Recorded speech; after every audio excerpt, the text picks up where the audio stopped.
Salam salam outsiders, débrief du week-end, le débrief commence maintenant. À la fin de la saison passée, je vous avais averti, je vous avais dit que cette équipe menée par Brendan Rodgers là, ce Leicester là peut faire du sale cette saison-ci. Ils vont venir et être un contender pour le top 6. Les voilà, ils sont 3e du championnat, Leicester n'abdique pas. Depuis le début de cette saison-ci, c'est une équipe qui est très intéressante et Jamie Vardy jusqu'à présent, il n'a pas encore pris sa vitesse de croisière. Soyons très sérieux, le boy Maddison là.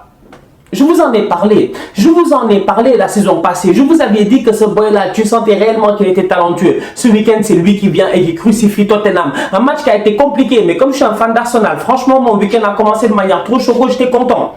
Je vous dis, j'étais trop heureux, mec. Oh là là, mec, samedi matin, tu t'es réveillé. Premier match que tu regardes, sachant pertinemment que j'avais un long week-end foot. Premier match que j'ai regardé, c'était quoi? Leicester-Tottenham, et Leicester a gagné 2-1. Tottenham mène 1-0, vite fait sur un but de Harry Kane. Harry Kane, on le déséquilibre, il est en mode Matuidi Charo dans la surface de réparation. Même malgré ça, il arrive à faire un geste que seul Matuidi aurait pu faire parce que Matuidi, on sait très bien que le boy, il est démembré. Le gars, il arrive, il frappe le ballon comme ça, il est à terre. Bref, je comprends pas, la balle rentre, elle passe. Mec, franchement, Harry Kane, c'est un top attaquant, on n'en parle pas assez. C'est vrai que c'est un vrai tueur.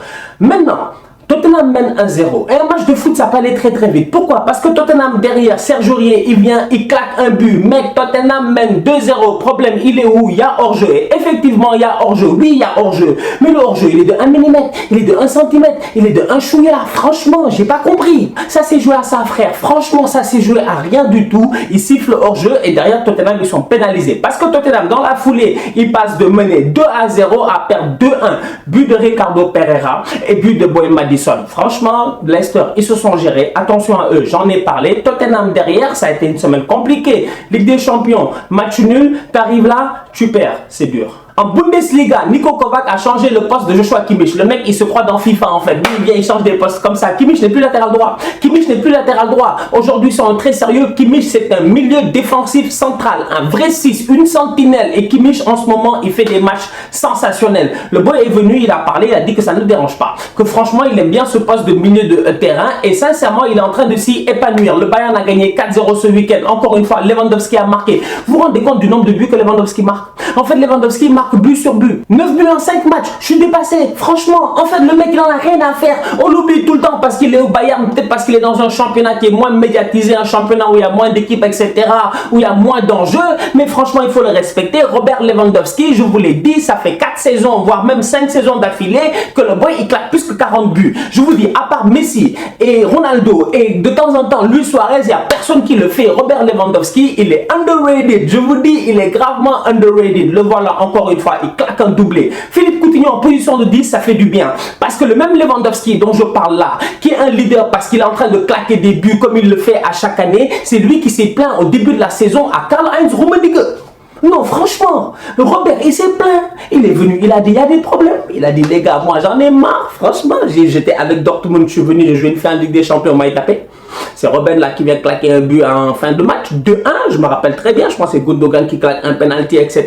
Je me rappelle bien, en 2013, il dit j'arrive chez vous, on va en demi-finale, on se fait taper chaque année, on va pas en finale, il est temps que je gagne une Ligue des Champions. Et Lewandowski, franchement, il a raison, il a envie de gagner une Ligue des Champions. Et honnêtement, cette année, il s'est plaint et il a demandé à la direction d'aller chercher des vrais joueurs et la direction l'a fait. Pavard, Hernandez, ils sont chauds. La raison pour laquelle Joshua Kimmich n'est plus un milieu défensif, un latéral droit, c'est parce qu'il y a un boy qui est là-bas qui s'appelle Benjamin Pavard, frappe de bâtard. Non, soyons sérieux.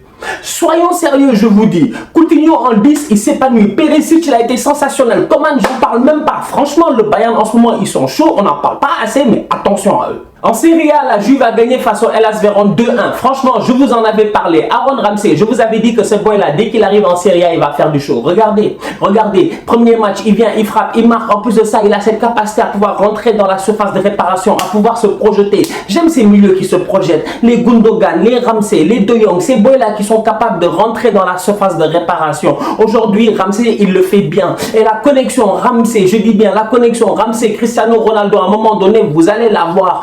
parce que quand Ronaldo va décrocher, que Ramsey va monter, qu'ils vont faire des 1-2 comme ça et qu'il va ouvrir sur le côté pour Alexandro pour un centre, pour Cristiano Ronaldo au deuxième poteau, vous allez voir réellement ce que c'est que le Sarri Ball. Je vous dis, cette équipe de la Juve là, jusqu'à présent, elle est dans un championnat où on sait très bien qu'elle sera championne à la fin de la saison. Il n'y a pas de problème. Maintenant, on attend encore que la mayonnaise prenne avec Mauricio Sarri. Mais franchement, jusqu'à présent, c'est quand même cool parce qu'individuellement parlant, les boys se gèrent. Maintenant, défensivement, il faut faire des efforts parce que cette semaine, encore une fois, tu sens que c'est un peu fébrile. Franchement, tu sens à quel point Chiellini, il leur manque.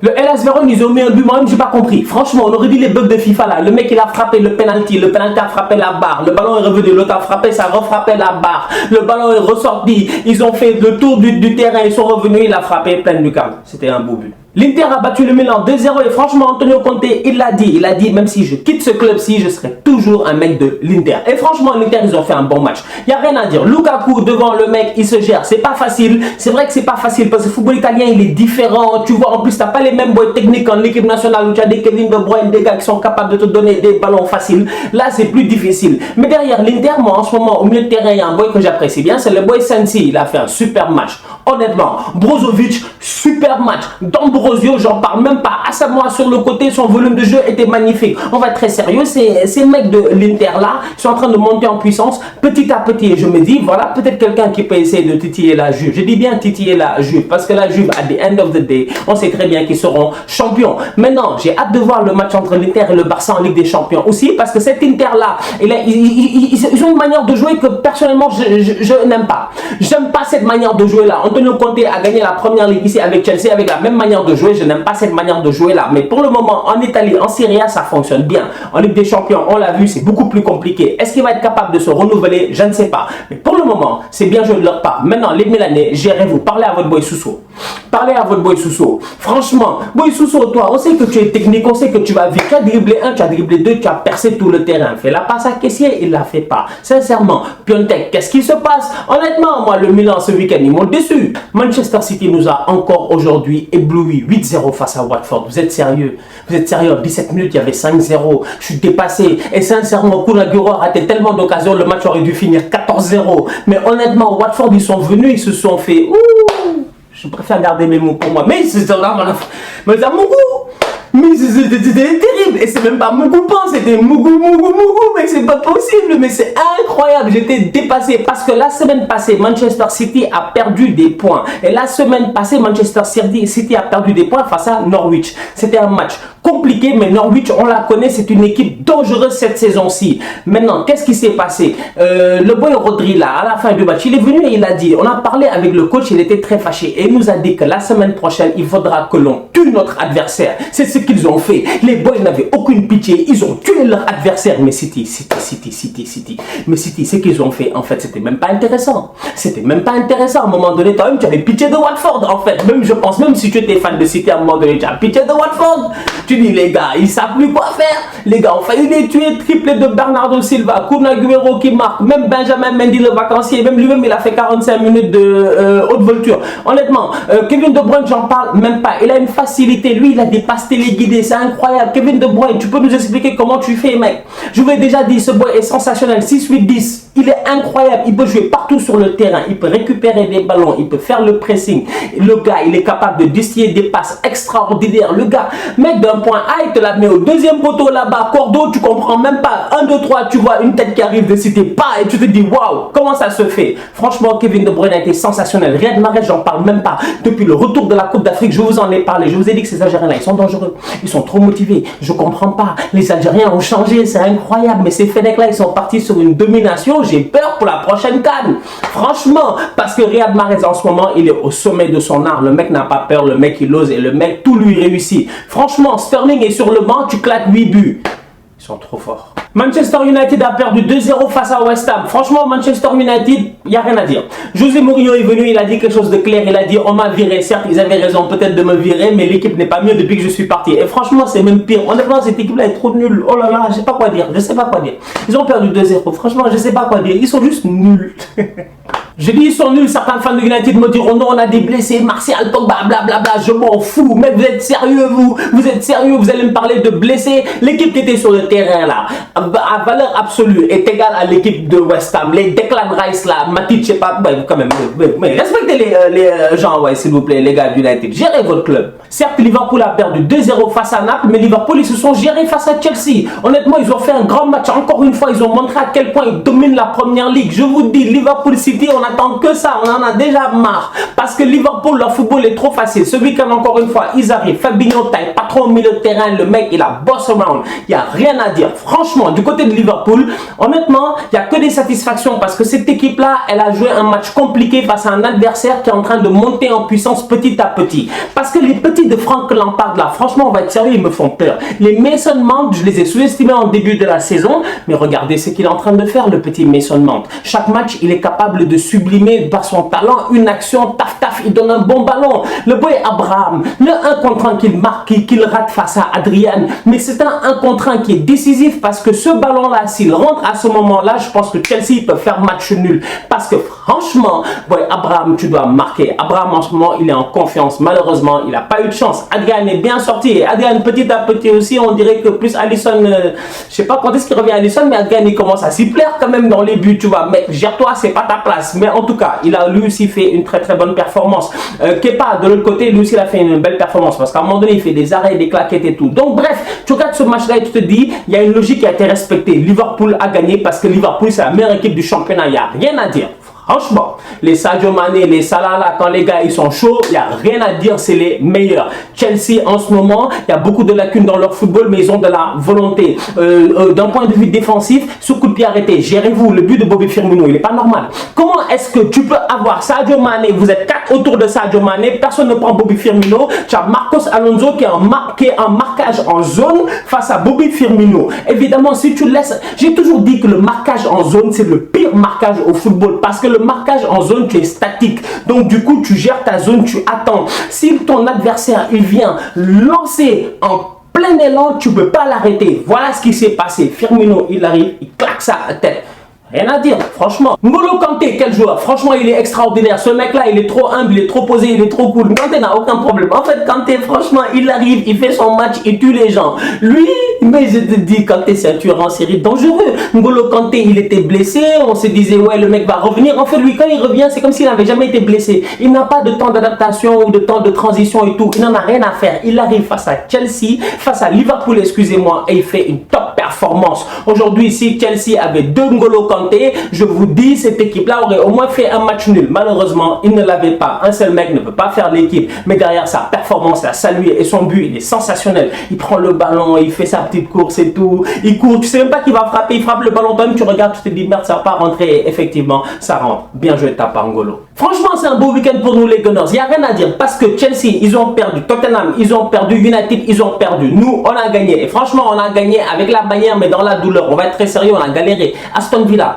de Wesley. En fait, nous, c'est là où tu vois que notre défense, elle est nulle. Mais j'ai dit David Luiz, on va être très sérieux. Mais David Luiz, aujourd'hui, nous, on veut parler de Mustafi. On va insulter Mustafi et tout. Mais Mustafi, à un moment donné, je le trouve beaucoup plus sérieux que David Luiz. David Luiz, c'est pas possible sur le deuxième but de Wesley. Il fait quoi? Il fait quoi? Comment est-ce que Wesley passe derrière lui? Le mec, il est devant, il se fait prendre sur un centre à terre de Grealish. À un moment donné, j'ai envie de me poser certaines questions. Deuxièmement, sur ce même but-là, parce que il mène à 0. Nicolas Pepe égalise sur penalty. D'ailleurs, Charlotte à Pierre-Emerick Aubameyang qui encore une fois l'a fait comme il l'a fait l'année passée quand Lacazette n'allait pas bien. Il laisse son penalty à un mec qui va pas bien pour que ce mec-là, il se mette en confiance. Nicolas Pepe, il arrive, il claque son péno. Bien joué de sa part. Enfin un but, j'espère que ça va continuer. Mais derrière, on prend un but dans la minute qui suit. Le boy Grealish, là, il traverse le terrain comme un couteau chaud dans du beurre. Je respecte pas cette équipe-là. Je me dis, il y a un problème. Granit Xhaka, il sert à quoi? Mais putain, moi, Granit Xhaka, il m'énerve. Je vous dis, Granit Xhaka, je me pose certaines questions. Je me dis, comment est-ce que, encore une fois, Gladbach, Mönchengladbach a réussi à nous le vendre à plus de 40 millions? Mais c'est pas possible, on s'est fait avoir. On s'est fait avoir. On s'est fait avoir. La même manière que les gars, là, ils nous ont vendu les Mustafi, les Valence, là, ils nous ont vendu Mustafi. Bref, on s'est toujours fait avoir. Et on se fait constamment avoir. Parce que Granit Xhaka, je suis désolé, il n'a pas le niveau. Regardez le match. Regardez le match. À la minute où Xhaka sort, le milieu se stabilise. T'as Torreira qui rentre, t'as Willock qui rentre, t'as une stabilité au milieu de terrain. et là, on va mieux. Derrière, j'ai envie de saluer Guendouzi, parce que autant Chaka, il faut rien, autant Guendouzi, c'est un joueur sensationnel. Le boy, là, en fait, c'est un vrai guerrier. En fait, Matteo Guendouzi, il a de l'envie. Des fois, je le trouve trop excité sur le terrain, il crie trop pour rien, mais franchement, Guendouzi, il donne tout ce qu'il a. Guendouzi, tout ce qu'il a, il donne. Le boy, en fait, il n'y a rien à dire. Il se donne à 200%. C'est lui qui crée le penalty. Il frappe sur le poteau. Bref, il harangue la foule. Voilà mon petit Matteo Guendouzi. On a insulté ici Pierre-Emerick Aubameyang. Mais respectez Pierre-Emerick Aubameyang. Franchement, le boy, lors de ses 16 derniers matchs avec Arsenal, il a mis 16 buts. C'est un top player. Le gars, il arrive. Fin de match. Le match est compliqué. 2-2. On panique. On ne sait pas quoi faire. On pose le ballon. Coup franc. Qui est là? Brassard de capitaine comme Thierry Henry. Aubameyang. Obama Black, je sais pas comment il est trop fort lui. Vous êtes sérieux? Il a posé le ballon, il a... j'étais dépassé. Franchement, le ballon était trop bien placé. J'étais heureux. Mon week-end était bien. Je vous ai dit, Tottenham a perdu, Chelsea a perdu, United a perdu, Arsenal a gagné 3-2 à 10 contre 11 face à Aston Villa. Ernesto Valverde, on va être très sérieux. Ça fait des semaines et des semaines que je répète la même chose et j'en ai marre à un moment donné de vous le dire. Et moi, sincèrement, je vous avais averti. Et vous allez me dire, oui, Stan, j'avais raison. Tu nous avais averti, mais Valverde, je vous ai dit que l'équipe, elle est en autogestion. Elle est en autogestion. Je vous ai dit ici que l'équipe à domicile, elle est imbattable parce que c'est le Camp Nou, c'est chez eux. Ils sont à domicile, il y a une fierté de la Catalogne, mais quand tu es là-bas, tu es obligé de défendre tout un peuple. Tu n'as pas le choix, tu ne peux pas perdre à domicile. C'est très très rare que le Barça se fasse taper à domicile. Mais à l'extérieur, regardez les 5-6 derniers matchs du Barça, c'est que des défaites ou des matchs nuls. C'est du n'importe quoi. Franchement, cette équipe-là n'a aucune âme. Cette équipe-là n'a aucune tactique. Tu ne sais pas comment ils jouent au football. En toute honnêteté, je vous ai dit ici que Frenkie de Jong n'est pas un numéro 6. Frenkie de Jong n'est pas le remplaçant naturel de Sergi Busquets. Frenkie de Jong est une complémentarité à Sergi Busquets. Aujourd'hui, le Barça doit aller chercher un 6, un boy comme Manchester City et aller faire un Rodri, un boy qui dépasse pas le milieu de terrain. De Jong, à chaque fois qu'il a le ballon, la première envie qu'il a, la première intention qu'il a, c'est quoi? C'est de créer un 1-2 et d'essayer de perforer et de courir. Ça ne fonctionne pas. Derrière, on compte, tu te fais prendre. Canada, première minute, tu prends un but. C'est pas sérieux. C'est pas sérieux. Franchement, c'est pas sérieux. Je dis bien, le Barça, ce week-end, ils n'ont pas été du tout sérieux. Valverde, il est sur le banc. Le boy, il a aucune idée tactique. Mais Arturo Vidal, il sert à quoi? Arturo Vidal, il sert à quoi? Franchement, si tu veux pas faire jouer Busquets, au pire des cas, fais jouer Vidal. Parce que Rakitic, lui, c'est le Gareth Bale du Barça. C'est un fainéant. Il a plus envie de jouer au foot. Le mec, il a plus trop envie. Je sais pas, mec, c'est plus le Rakitic qu'on connaissait. Miskina, lui, j'ai mal parce que Rakitic, c'est un très grand joueur. Mais en ce moment, il est décevant. La preuve, il a été sorti à l'heure de jeu, il n'a même pas été appelé pour jouer face à Villarreal et en plus de ça, il paraît qu'il n'est pas blessé. Donc ça montre à quel point aujourd'hui ce vestiaire du Barça là, autant il y a des options, autant j'ai toujours dit que ça sert à quoi d'avoir 35 Ferrari si tu es un conducteur de go-kart, de karting, même pas de karting, de voiture tamponneuse. Tu ne peux pas prendre un conducteur de voiture tamponneuse, c'est-à-dire quelqu'un qui a 4-5 ans et le mettre dans une Ferrari. C'est ça Valverde aujourd'hui. Le mec, il est perdu. C'est le pire départ du Barça dans l'histoire depuis 1994. On va être sérieux ici. Combien de gens étaient nés en 1994? Moi, j'étais né, mais j'étais pas conscient assez pour regarder le football. Donc, à un moment donné, je me pose certaines questions. Je me dis, c'est pas possible. J'ai jamais vu un Barça aussi nul que ça. Tu peux pas aller recruter des Griezmann, des Suarez et tu n'arrives pas à les faire jouer. Je vous l'avais pas dit. Je vous avais pas dit ici que Valverde, en ce moment là, Grisou, il joue bien. Il avait mis un triplé la dernière fois ou je sais pas quoi. Il fait sa célébration et tout. Parce qu'il n'y avait pas Messi, il n'y avait pas Suarez. Il était seul, il était autonome, il faisait ce qu'il voulait. Mais maintenant qu'il y a Messi, il y a Suarez, il y a Ansu et tout ça, Grisou, il s'en sort plus. On va être très sérieux. Il y a des sérieux problèmes au Barça. Et en ce moment, je regarde les Catalans aller et je me dis, waouh, ils sont entre... Mec, ça va pas. C'est grave. C'est terrible ce qui se passe dans ce club. Les latéraux, j'en parle même pas. Le boy Firpo, là, on lui donne sa chance, même pas, il fait 30 secondes sur le terrain, il fait la bourde du siècle. Sincèrement. Non mais franchement, non mais honnêtement, ça a été terrible cette équipe-là. Je vous dis, Semedo, lui, je vous l'ai déjà dit. Tu sais, il y a des supporters, en fait, ils aiment bien les boys qui font semblant, qui sont physiquement prêts, tu vois, ils prennent le ballon, taf, ils font crochet, taf, tu as l'impression qu'ils sont forts et tout. Mais je vous le dis plusieurs fois, Nelson Semedo n'est pas une valeur sûre, n'est pas un joueur pour le niveau du Barça. Nelson Semedo n'est pas un joueur pour le niveau du Barça. Pour moi, Nelson Semedo, c'est comme Van der Wiel. C'est comme Kurzawa, c'est des boys, ils sont mignons sur le terrain, ils sont physiquement prêts, ils vont vite, mais techniquement parlant, ils n'apportent rien. Défensivement parlant, ils n'apportent rien. Semedo, franchement, on va être très sérieux, mis à part sa vitesse, il a quel atout? Parce qu'il fait de temps en temps un crochet comme ça, le boy il est sec, tu penses qu'il est fort. Non, à un moment donné, il faut qu'on soit sérieux. Ce Barça là, il est très décevant. Il est très décevant. Là, en ce moment, il n'y a que Messi qui va vous sauver. Il faut que Messi, il arrive, il porte l'équipe à lui tout seul. Mais alors, le problème, c'est qu'il reprenne le rythme parce que Messi, ça fait longtemps qu'il n'a pas joué. Mais franchement, quand je regarde cette équipe là, quand je vois ce qui se passe en ce moment et que je me dis que waouh, on est là en train d'insulter Zinedine Zidane et tout, alors que eux, au moins, ils sont premiers.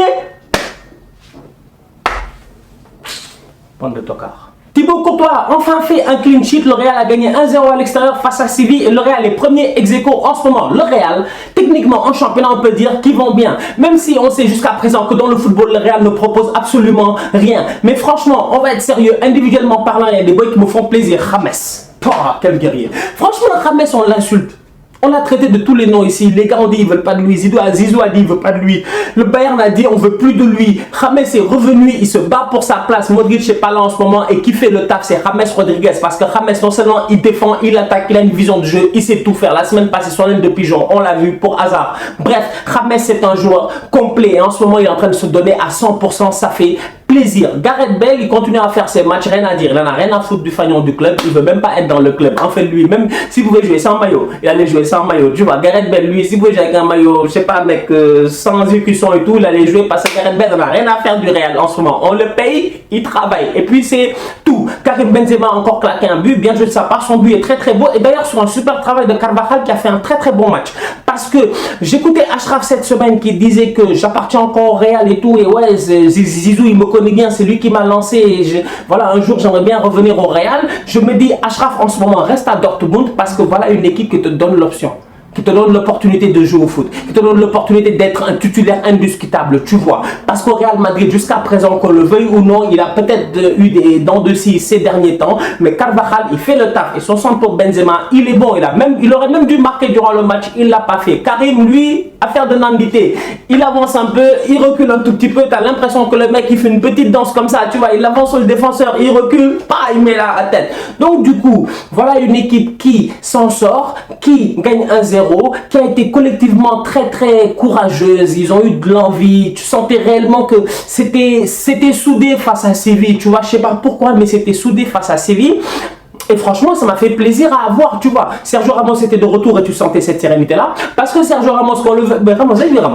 Combien de coups il a donné au Campos là, que Ramos dans le match? Taf, il donne des coups de bras, des coups de main. Après, il fait ça, mec, lève-toi, ne te fous pas de moi. Ramos, il amène cette sérénité-là. J'ai toujours dit, Sergio Ramos, voilà le défenseur contre lequel tu ne veux pas jouer, mais le défenseur que tu veux dans ton équipe. Parce que franchement, si j'avais Ramos à la place de David Luiz, on serait champion d'Angleterre depuis longtemps. Donc du coup, laissez-moi rêver. Donc du coup, soyons sérieux, voilà un Real qui a été intéressant, un Zidane qui était souriant sur le banc, bref, une équipe qui a fait un très bon match. Ferland Mendy, chaud, bref, ils ont gagné 1-0, ça fait plaisir. Thibaut Courtois, il n'a pas pris de but. Enfin, une première depuis février, mais on va être très sérieux. Séville, 0 frappe cadrée. La seule frappe cadrée, ça vient de Chicharito et c'est un but. Heureusement, il était hors jeu. Donc Courtois est toujours aussi nul. Neymar, il n'y a même pas 4-5 débriefs là, je t'ai vu et j'avais dit quoi? J'avais dit que Neymar cette saison-ci, une fois qu'il va passer au travers le fait qu'il ne partira pas réellement au Barça, une fois que Neymar va se remettre dans sa tête le fait que le boy il doit jouer au foot pour que le monde entier reprenne de l'estime pour lui, vous allez voir que Neymar c'est un top player. Regardez ce qu'il fait depuis